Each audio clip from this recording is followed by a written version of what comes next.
हे बाळवणी येथील शाकंभरी मंदिर हेमाडपंथी पुरातन आहे।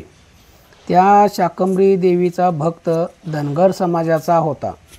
त्याचे नाव नागनाथ होते। तो बदामी ते सातारा पायीवारी करत होता। प्रत्येक पौर्णिमेला बदामीला जात असे। एक वेळ बदामीला जात असताना बाळवणी येथे तो थकला आणि त्यामुळे तो तिथे थांबला। तेथून त्याने बदामीच्या देवीला हात जोडले। तो त्या देवीला म्हणाला की मला इथेच दर्शन दे, मी बदामीला येऊ शकत नाही। त्या भक्तासाठी देवी प्रसन्न झाली आणि बदामीहून बाळवणीला आली आहे व तेथे भव्य असे मंदिर स्थापन झाले आहे।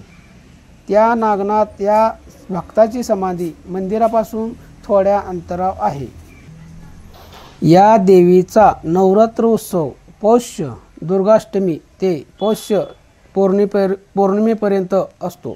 दुर्गाष्टमीपासून नवरात्र चालू होते। रोज सकाळी संध्याकाळी पूजा, छबिना, भजन इत्यादी कार्यक्रम असतात। पौर्णिमेला 60 भाज्यांचा नैवेद्य पहाटे 4 ते 5 या वेळेस दाखवला जातो व पौर्णिमे दिवशी दिवसभर प्रसाद असतो।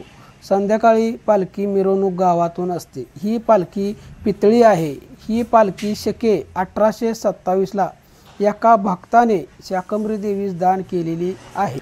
शाकंभरी मंदिर हे सोलापूर जिल्ह्यातील बाळवणी येथे आहे।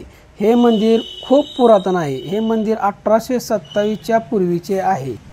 ह्या मंदिराची वैशिष्ट्ये म्हणलं तर गाभारा, शाकंभरी मंदिराच्या गाभाऱ्यात नक्षीकाम कोरलेले आहे। देवळातील खांबावर नाग, गरुड, हनुमान इत्यादी वेगवेगळ्या देवांच्या मूर्ती कोरलेल्या आहेत। या मंदिरात देवीची मूर्ती 3 बाय 3 फूट एवढी मोठी भव्य मूर्ती दगडी पाषाणाची आहे। सभामंडप, मंदिराच्या सभामंडपामध्ये 10 खांब आहेत। हे खांब अखंड दगडामध्ये कोरलेले आहेत। या सभामंडपाच्या छतावर फुलांची नक्षी कोरलेली आहे। तो छत अखंड दगडामध्ये आहे। ही मूर्ती तुम्ही बघू शकता किती आकर्षक आहे। हा मंदिरातील आतील छत आहे। पूर्ण अखंड असं दगडाचं काम आहे। पूर्ण अखंड दगड वापरले आहेत।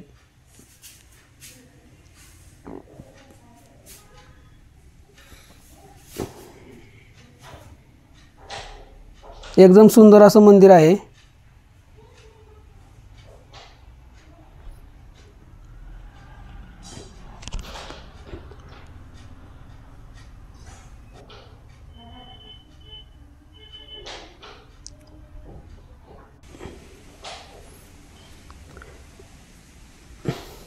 हे पटांगण आहे। शेजारी सर्व कार्यक्रम हे होतात।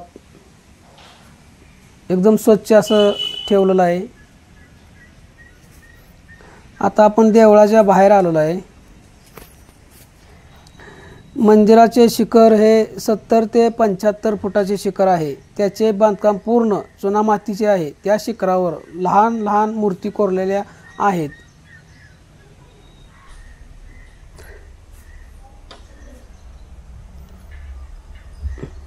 एकदम सुंदर असं नक्षीकाम आहे।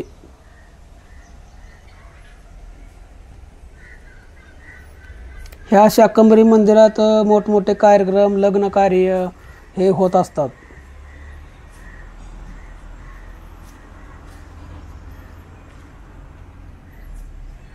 आता आपण मंदिराच्या प्रांगणात चाललो आहे। हे लहान मूर्ती आहेत बघा। त्यात काय काय मूर्ती हे झालेले आहेत, पडलेले आहेत। अजून काय मूर्ती आहेत त्यामध्ये।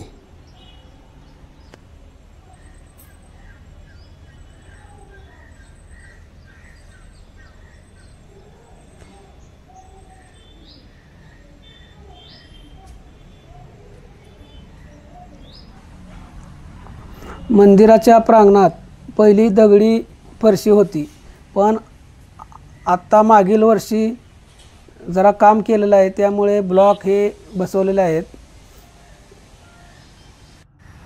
या शाकंभरी मंदिराच्या प्रांगणात 2 दीपमाळा आहेत।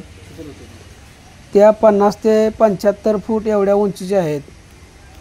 त्या दीपमाळेवर हनुमान, बौद्ध, महादेव इत्यादी देवांच्या मूर्ती कोरलेल्या आहेत. त्या दीपमाळेच्या चारी बाजूस हत्ती आहेत. तुम्ही बघू शकताय किती आकर्षक अशा दीपमाळ्यात उंच.